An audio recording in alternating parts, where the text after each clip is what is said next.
Hello friends, welcome to Shailuna Kapuganti channel. అందరికీ నమస్తే అండి. ఈ ధనుర్మాస విశిష్టతను, తిరుప్పావై యొక్క విశిష్టతను మనం ముందు వీడియోలో తెలుసుకున్నాం కదండి.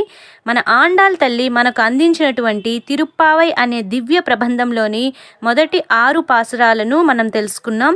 ఈరోజు 7వ పాసురంలో తల్లి మనకు ఏమి అందించిందో తెలుసుకుందామండి.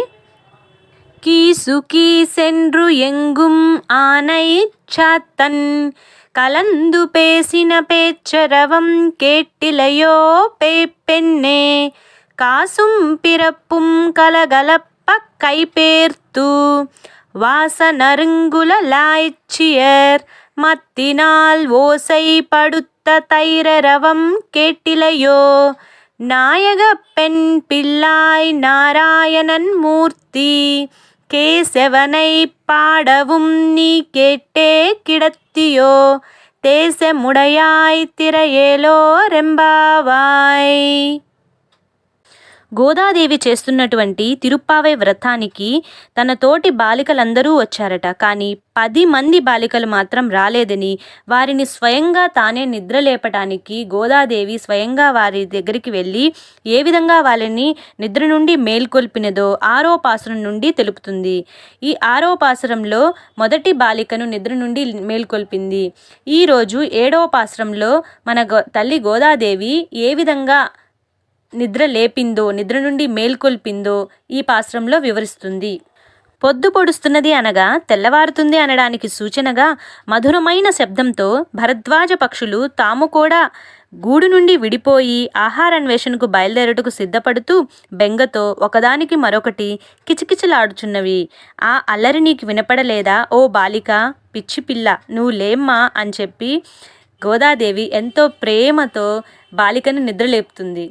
గోదాదేవి విల్లిపుత్తూరునే రేపలుగా భావించి అక్కడ ఉన్న స్త్రీలని గోపికలుగా భావించింది. అందుకే ఈ విధంగా చెప్తుంది. గోకులంలో గోపికలకు నిత్యం చేసే పని పెరుగు చిలకటం, వెన్న తయారు చేయటము.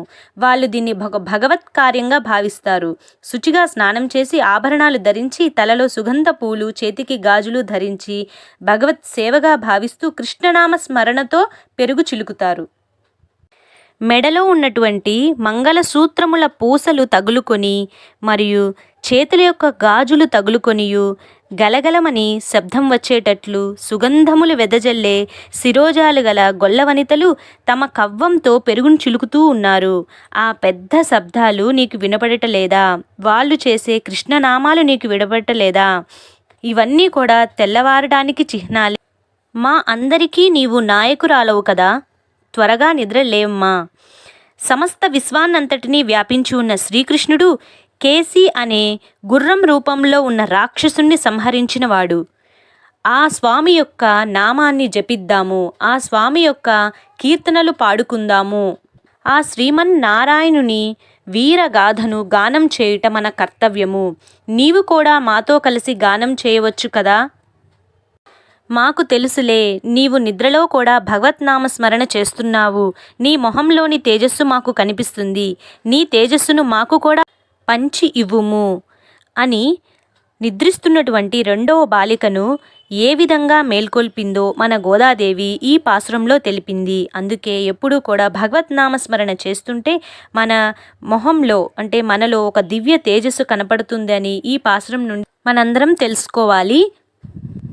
ఈ విధంగా మన గోదాదేవి 2వ బాలికను కూడా నిద్ర నుండి మేల్కొల్పి తనతో పాటు వ్రతాన్ని చేయడానికి తీసుకొని వెళ్తుంది. Thanks for watching this video. అందరికీ నమస్తే అండి.